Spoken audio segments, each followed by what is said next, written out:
रोम का कलोजियम कदीम रोमन सल्तनत का एक अजीम शान और हैरत अंगेज यादगार है जो आज भी अपनी शान और शौकत के साथ खड़ा है। इसकी तामीर 72 ईस्वी में शहनशाह वेस्पेसियन ने शुरू करवाई और 80 ईस्वी में शहनशाह टाइटस के दौर में मुकम्मल हुई। कलोजियम को फ्लेवियन एम्फी थिएटर भी कहा जाता है।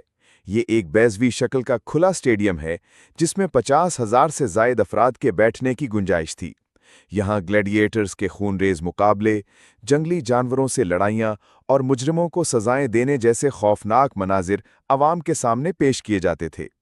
ज़ेरे ज़मीन हिस्से में जानवरों और जंगजुओं को मैदान में लाने का ख़ास निज़ाम मौजूद था। इसकी तामीर में चूना पत्थर, ईंटें और कंक्रीट इस्तेमाल हुआ, जो उस दौर के फ़न तामीर की महारत को ज़ाहिर करता है। अगरचे वक्त के साथ कुदरती आफात और इंसानी मुदाखलत से इसे नुकसान पहुंचा, लेकिन ये इमारत आज भी लाखों सयाहों की तवज्जो का मरकज़ है। यूनेस्को ने इसे आलमी विरसा करार दिया है और ये अब रोमन तारीख, सकाफत और फ़न तामीर का जिंदा सबूत बन चुका है।